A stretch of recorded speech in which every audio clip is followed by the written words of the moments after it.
Hay amistades que empiezan con una risa compartida y terminan con un silencio que lo explica todo.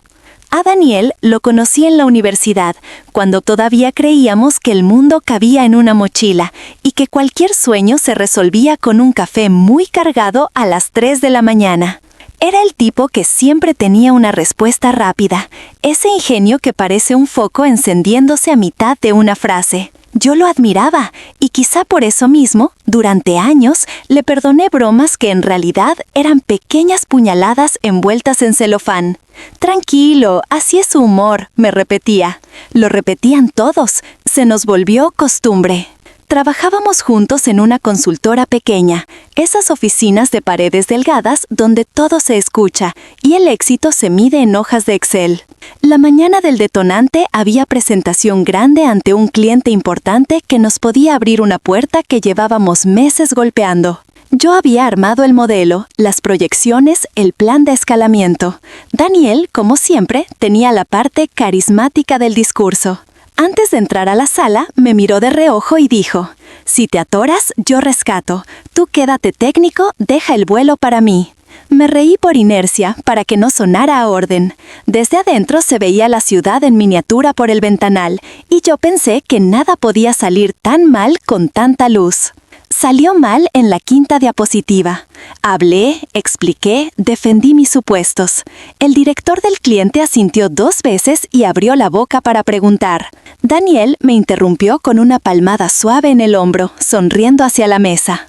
«Ustedes disculparán, a mi compañero le apasionan los detalles. Yo les traduzco al idioma humano». Las risas que siguieron fueron cortas, incómodas, pero existieron. Él siguió.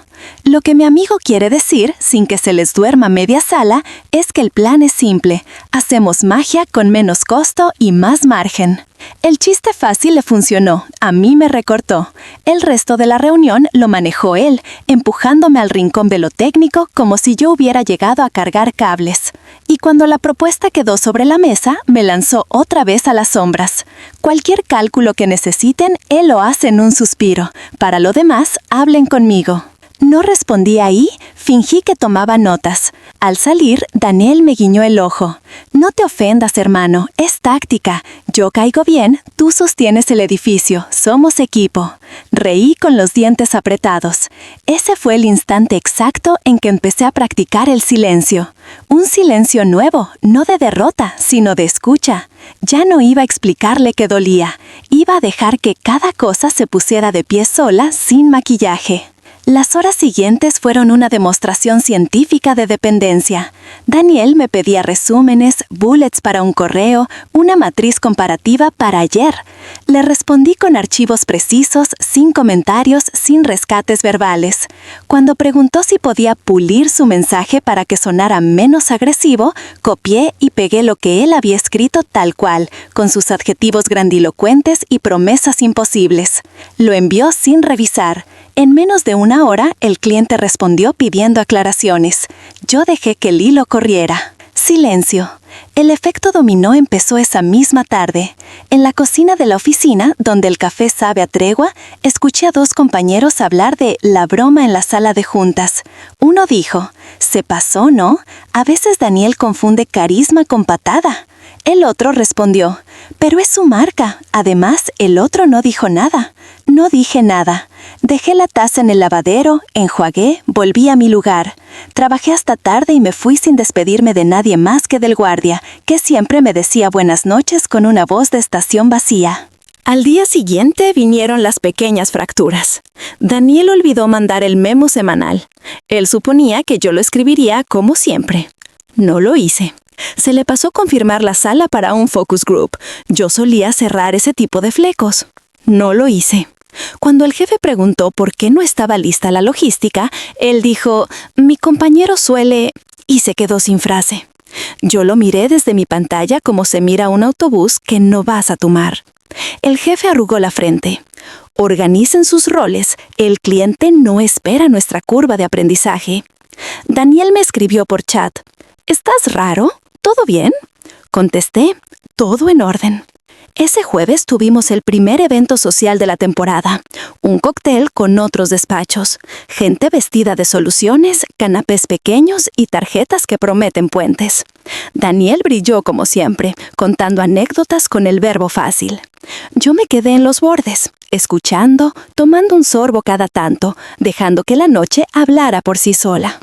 Una colega de otra firma se me acercó y, con la delicadeza con que se toca una herida, preguntó: ¿Estás bien? Hoy te vi distinto en la presentación. La palabra distinto se quedó flotando, como si tuviera un peso propio. Respondí con un sí que cerraba la conversación. Ella me sostuvo la mirada un segundo más de lo habitual y cambió de tema. Pero sé identificar cuando alguien registra una alarma. Los rumores se mueven más rápido que los taxis. Para el viernes, Recursos Humanos me había agendado una pequeña conversación de bienestar. Entré, me ofrecieron agua, me preguntaron si necesitaba apoyo, si sentía que mi trabajo era reconocido, si había tensiones con alguien. Les dije que no. Ellos anotaron igual. Me fui pensando que el silencio tiene dos efectos. Inquieta al que está acostumbrado a que expliques y aclara a los que miran de lejos. Daniel, por su parte, me escribió que ese fin de semana nos invitarían a una parrillada en casa de un antiguo profesor. «Hay que ir, nos conviene», dijo. Lo leí, no respondí. A la 1:30, otro mensaje. «¿Te pasa algo conmigo?» Otro silencio más.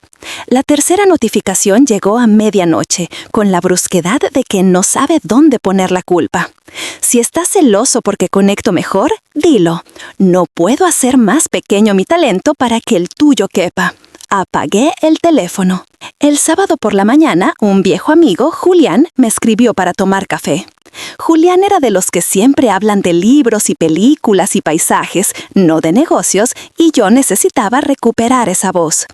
Le conté lo justo, una broma pública, un cansancio viejo. Él escuchó, miró la mesa y dijo: «No expliques, ordena». Tan simple. Volví a casa con esa frase empujando las paredes de mi pecho. Ordenar no es castigar, es nombrar las cosas y ponerlas donde no rompan. El domingo llegó la parrillada. Fui por compromiso, queriendo irme desde el timbrazo. La casa del profesor tenía un patio largo con un limonero que olía a julio. Estaban algunos excompañeros, sus parejas, risas postizas y esa nostalgia que hace que se repitan los mismos chistes de hace 10 años. Daniel, en modo reflector, contó otra vez la historia de cuando rescató una presentación dormida. La gente rió. El profesor, ese hombre que nos enseñó a buscar el porqué detrás del número, me miró como quien pregunta sin palabras si todo está bien. Yo asentí con educación. Daniel se acercó a mí con 2 vasos y me dio uno. «Te relajas y disfrutas, ¿sí? Hoy no vengas a operar el mundo». Le di las gracias.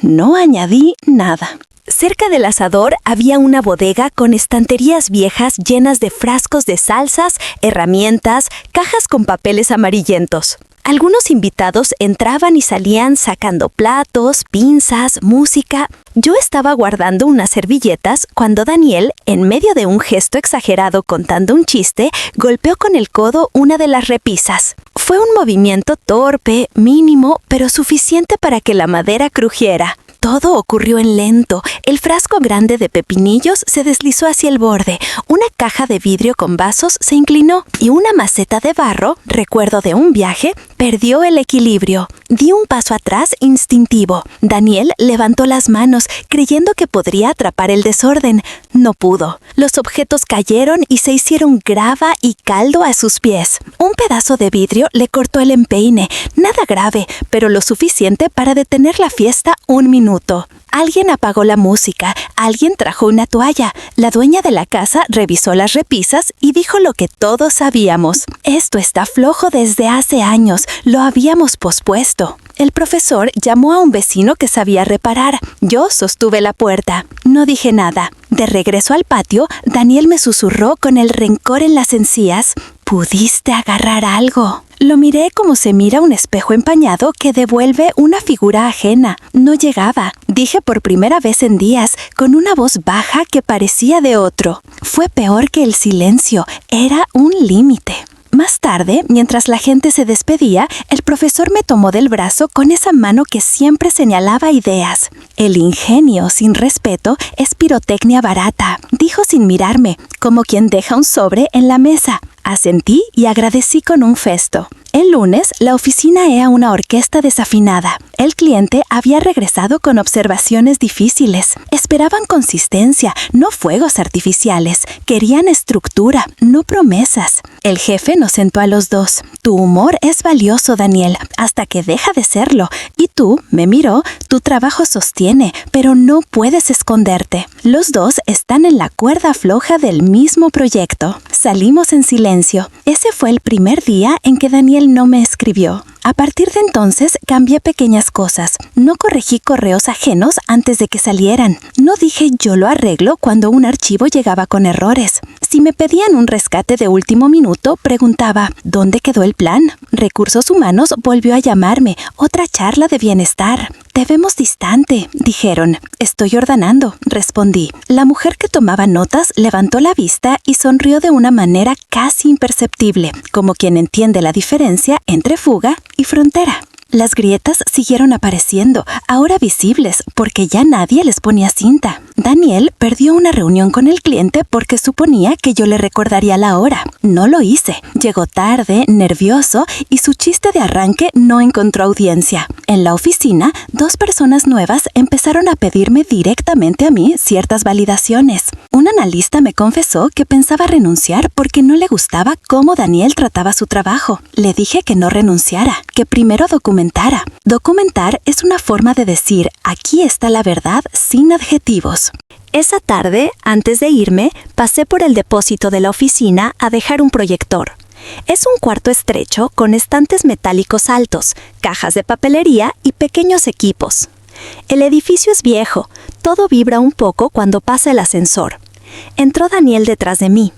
Te felicito, dijo, y por primera vez en años no había ironía. Gracias, respondí. No pensé que ibas a soltarte así, añadió. No me solté, dije, me alineé. Se rió bajito. Dio un paso para acomodar una caja. La empujó demasiado hacia el borde. La balanza se inclinó y un montón de resmas y papel empezó a deslizarse. Puse el antebrazo para frenar, pero solo pude amortiguar la caída. Un golpe seco, papeles al piso, una grapadora rebotando. Él retrocedió, chocó con otra estantería que estaba mal nivelada. La estantería chirrió y se la dio apenas. Instinto, puse la rodilla y el hombro para sostenerla, buscando el ángulo. Daniel apoyó también las manos. Nos quedamos un segundo sosteniendo el peso del metal y la papelería, respirando fuerte. Alguien abrió la puerta, preguntó si necesitábamos ayuda. Dije que sí. Entre 3 enderezamos la estructura y metimos cuñas debajo. El encargado de mantenimiento resopló. Esto debieron fijarlo hace años. Es un accidente esperando fecha. Nadie nos culpó. Nadie nos heroizó. Solo quedó asentado en un parte que había que atornillar el mundo. Salimos del depósito sin palabras grandilocuentes. Entendí de golpe que ese pequeño casi accidente era la versión física de lo que habíamos hecho con todo. Vivir con cosas flojas que un día, por milímetros, podían caer encima. Yo ya no iba a sostener estanterías ajenas con el cuerpo. No en silencio, no gratis, no otra vez. Esa noche, por primera vez en mucho tiempo, dormí 8 horas seguidas. El lunes llegó con una claridad que no recordaba. La bandeja de entrada no parecía un enemigo. El espejo del baño no devolvía a un extraño. En el chat del equipo, Daniel escribió: «Revisé tus notas del desayuno. Aprendí». Hubo un tiempo en que esa frase me habría sonado como sarcasmo. Esta vez, no. Respondí: «Gracias, yo también aprendí». No mentía. Aprendí que hay silencios que lastiman y silencios que curan, que a veces hablar sin gritar es un acto de arquitectura, que ordenar es un verbo que se ejerce en la mesa, en el corazón y en las estanterías. Recibí un mensaje de Julián: «¿Café para celebrar o café para seguir?». Sonreí. Nos vimos en esa cafetería que siempre huele a pan recién hecho. Le conté lo del depósito, el casi accidente, la cuña debajo del metal. Se rió con esa risa que no ofende. La vida se cae por donde uno posterga, dijo. Lo escribí en una servilleta. Tengo la costumbre de guardar pequeñas frases como si fueran tornillos de repuesto para días nublados. En la oficina, el jefe me pidió que diseñara un taller, casos reales, pautas prácticas, ejemplos de antes y después. Me dio libertad total. Lo llamé la diferencia entre brillar y enceguecer. Preparé 3 módulos. 1. Contextualizar sin ridiculizar. 2. Traducir sin apropiarse del trabajo ajeno. 3. Humor sin rebajar. En el tercer módulo puse un ejercicio simple, tomar una broma vieja y volverla a un reconocimiento. Mi compañero es de detalles, puede ser, mi compañero es el motor que evita que el avión caiga. La sala se rió, pero de alivio, no de burla. Daniel asistió, sentado al fondo, con un cuaderno nuevo. Tomó notas, hizo preguntas que por primera vez no buscaban aplaudirse a sí mismas. En un descanso me dijo, no supe ver el costo de mis chistes. Respondí, nos entrenaron para creer que gustar es lo mismo que liderar. No estábamos reconciliándonos, estábamos en otra cosa. A veces el perdón no es una foto, ni un abrazo, ni un post de LinkedIn con moraleja. A veces es apenas un paso al costado para que el otro pase o no. Esa semana almorcé con 2 analistas jóvenes. Me preguntaron cómo se pone un límite sin quedar como el conflictivo. Les hablé de 4 cosas. 1. Documento. 2. Ofrece alternativas. 3. Di no antes de explotar. 4. Deja huella escrita. Les dije que no dejaran que sus carreras dependieran de rescates nocturnos no reconocidos. El talento que solo aparece en emergencias se vuelve invisible cuando las cosas van bien, apunté. Lo escribieron todo. Sentí una ternura rara, como si les estuviera enseñando a atornillar un estante. El viernes, el cliente nos invitó a un recorrido por su planta. Lo que era un número en una hoja se volvió ruido de máquinas, olor a aceite, gente de casco y guantes que ponía el cuerpo para que la teoría se hiciera tornillo. Caminé detrás del director técnico que me explicaba con orgullo cada estación. Daniel venía al lado, en silencio respetuoso. Hubo un rato en que ninguno dijo nada.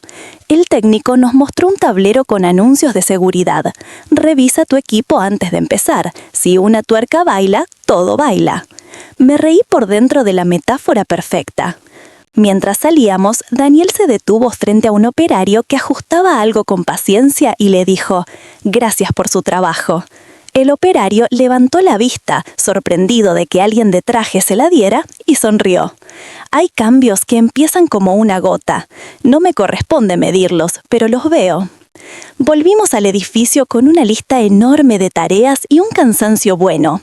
En el ascensor, Daniel me preguntó si me molestaba que presentara conmigo la próxima fase, siguiendo tu estructura. Lo miré, me busqué adentro. Dije, sí, pero vamos a ensayar. Y si te sales del guión, recuperas sin chiste. Si te equivocas, dices me equivoqué. Si no sabes, dices no sé. Asintió, lo anotó en el cuaderno.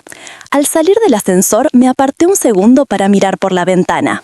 La ciudad seguía siempre una maqueta, pero ahora podía distinguir calles que antes eran ruido. El fin de semana decidí ir a ver a mis padres. Hacía meses que no cruzaba la ruta hacia la casa donde crecí, un lugar con paredes de fotos antiguas y una silla en la que mi madre lee al atardecer. Llegué con pan del bueno y un ramo de flores amarillas que parecían amanecer. Comimos sin prisa. Les conté sin nombres que había aprendido a escucharme. Mi madre, que siempre duda de las recetas rápidas, me preguntó cómo se hace eso, escucharse. Le dije que para mí era así. Si lo que hago me empequeñece, no es por ahí. Si me ensancha el pecho sin necesidad de aplauso, ahí es. Mi padre puso un disco de vinilo que siempre suena con un pequeño crujido al principio, como si la música despertara con frío. Me acosté en el sofá y por primera vez en mucho tiempo no necesité pensar frases para defenderme de nadie. El lunes siguiente, el jefe nos reunió a todos. Había novedades. Querían abrir una nueva línea de servicios y pensaban en mí para coordinar coordinar el equipo. Necesitamos a alguien que sostenga procesos sin perder humanidad, dijo. Me quedó grande y me quedó justo. Dije que sí. Al salir, Daniel me tocó el hombro con una discreción que no le conocía. Te lo ganaste, dijo. Fue gracias a que dejaste de traducirme. Nos reímos, ahora sí, los dos sin deuda. En casa, esa noche, decidí por fin arreglar mi propia estantería. Llevaba semanas con una tabla ladeada sobre el escritorio, sujeta con libros, como si los poemas pesaran lo suficiente para detener la física. Fui a la ferretería de la esquina, compré tarugos, tornillos, un nivel. El ferretero, que tiene manos de jefe de obra y ojos de quien ha visto casas levantarse y caerse, me explicó con paciencia cómo hacer que todo quede a plomo. Volví, medí 2 veces, marqué con lápiz, taladré, aspiré el polvo fino que deja la pared cuando cede. Puse el tornillo, ajusté, la tabla quedó firme. Apoyé encima una foto de mis amigos de la universidad. Daniel está ahí con una sonrisa de 20 años. No la quité. La vida no se edita con tijera, se encuaderna de nuevo. La segunda presentación con el cliente fue un ejercicio de respiración. Ensayamos la noche anterior, Daniel y yo, en una sala vacía, con el eco de nuestras voces recordándonos que la confianza también se entrena. Él se trabó en una transición. Antes habría soltado un chiste. Esta vez dijo, me equivoqué. Vuelvo al punto. La frase entró a la sala como una ventana abriéndose. Nadie murió, nadie se ofendió. Seguimos, entregamos, aprobado. Al salir nos dimos la mano. Fue raro, por lo simple. Tomamos el ascensor en silencio, pero de ese silencio que ya no hiere. Esa tarde llegó un correo de recursos humanos. Querían documentar el taller que había dado y convertirlo en programa interno. Me pidieron título, objetivos, bibliografía. Escribí, Arquitectura de la voz, cómo presentar con respeto y precisión. Puse como bibliografía algo que me hubiera gustado leer hace 10 años, listas de chequeo, ejemplos y un anexo sobre humor responsable. Rematé con una frase que había aprendido en la planta. Revisa tus tornillos antes de encender la máquina. En paralelo, abrí un archivo con notas para mí, cosas que aprendí a golpes y atornillador. Escribí, 1. El que traduce todo se queda sin idioma propio. 2. Si tu talento solo funciona con público, no es talento, es adicción a la luz. 3. No sostengas estantes que otros niegan a fijar. 4. El silencio que ordena no es fuga, es método. Cuando terminé, me di cuenta de que no quería convertir eso en post ni en charla externa. Quería, por primera vez, guardarlo como un manual íntimo. Un mes después, la Cámara de Comercio nos invitó a un panel sobre trabajo colaborativo sin egos. Me negué al principio, me daba pudor la etiqueta de experto. El jefe insistió, fui con miedo y con las manos abiertas. Conté sin nombres, con ejemplos, con fallas. Hubo una pregunta del público que se me clavó. ¿Y si el otro no cambia? Respondí sin pensar. Entonces cambias tú la distancia. Un murmullo de claro circuló por la sala. Al salir, un joven se me acercó con una libreta llena de flechas. Me dijo que sus chistes siempre eran celebrados hasta que perdió un equipo completo. Quiero aprender a no quemarlos, dijo. Le di mi correo. No sé si escribiría. No importa. Hay semillas que no nos toca vigilar. En lo personal, ordené otras repisas invisibles. Llamé a gente con la que tenía hilos sueltos. Pedí perdón en 2 lugares donde me había escondido en la queja en vez de proponer. Cerré una suscripción que pagaba por inercia. Me apunté a un taller de escritura nocturno donde nadie me conocía como el de Excel y escribí una página donde la palabra límite aparecía menos dura, más como un borde pintado para no pisar el jardín del otro. Una tarde de lluvia me crucé con Daniel en la entrada del edificio. Llevaba un paraguas roto que parecía una flor cansada.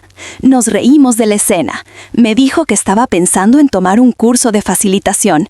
Quiero aprender a no ser el chiste, dijo. Quiero ser el puente. Le deseé suerte. No soy su juez, no soy su tutor. A veces el mejor bien que podemos hacer por alguien es dejar de sostenerle la estructura y mostrarle dónde conseguir tornillos. El proyecto con el cliente siguió creciendo. Me tocó armar un equipo. Elegí a 2 personas que trabajaban sin ruido y a una que hacía preguntas incómodas pero necesarias.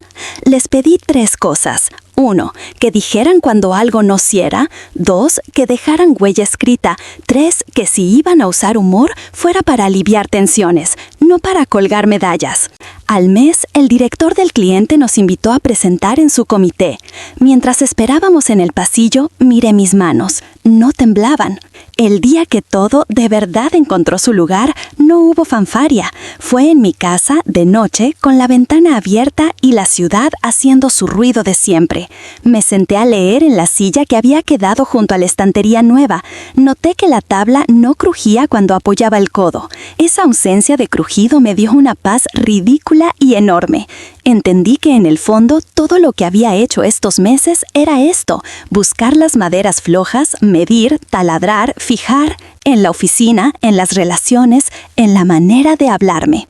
No volví a ser el mismo, pero tampoco inventé un personaje nuevo, solo me quité el corsé de complacer. A veces todavía caigo en rescatar, me descubro adelantándome a correos ajenos, me detengo, respiro, pregunto, ¿cuál es el plan? Si no hay plan, no hay rescate, si hay, apoyo. Eso es todo. Una mañana el jefe me llamó a su despacho. Sobre la mesa había una carpeta con mi nombre y una breve nota: coordinación de la nueva línea formalizada. Él, que no es de discursos, dijo: te elegí porque demostraste que se puede liderar sin espectáculo. Pensé en mi yo de hace un año riéndole a Daniel chistes que me reducían, organizando estanterías para que otros tiraran confeti. Me vi y me di las gracias. Al salir pasé por la cocina y me serví café. Un analista nuevo preguntó cómo preparaba mis presentaciones. Le dije: primero fijo la repisa. Contexto, problema, propuesta, riesgos. Luego pongo los objetos, datos, visuales, ejemplos. Si algo tiembla, ajusto tornillo. Y si alguien quiere colgarse del borde, le digo que el estante no es para eso. Esa tarde recibí un correo de Daniel con 3 líneas. Renuncio a la consultora. Me ofrecieron un puesto en una fundación que capacita emprendedores. Quiero probar allá. Le deseé suerte de verdad. Minutos después me escribió una colega: ¿no te da miedo que te toque cubrirlo? Me reí. No cubro huecos, ocupo mi lugar. Antes esa frase me habría quedado grande. Cierro los ojos y vuelvo a la primera sala. Esas risas incómodas cuando alguien dijo que yo hablaba idioma no humano. Me veo abriendo la boca y no diciendo nada. Ahora entiendo que aquel silencio no fue sumisión, fue preámbulo. Hizo espacio para esta voz que, sin gritar, sabe dónde apoyar cada palabra para que no se caiga. Si llegaste hasta aquí esperando una moraleja, no la tengo empacada. Lo único que puedo ofrecerte es una imagen, una estantería mal fijada que un día cualquiera decide dejar de bailar. Alguien la sostiene un segundo, llama ayuda, pone cuñas, atornilla. Nadie aplaude a la estantería por quedar derecha. Nadie la entrevista en la radio. Pero a partir de ese día sostiene libros, plantas, marcos, sostiene vida. Y eso basta. Si alguna vez te ríen chistes que te achican, no hagas inventario de risas. Haz inventario de tornillos. Pregunta qué se está sosteniendo con tu paciencia. Y recuerda que el primer no que dices por dentro es la medida exacta del lugar donde empieza tu casa. Cuando apagué la luz esa noche, la estantería no hizo ruido. Afuera, la ciudad seguía su música de semáforos y motos. Adentro, por fin, todo quedó en su sitio. Y yo también.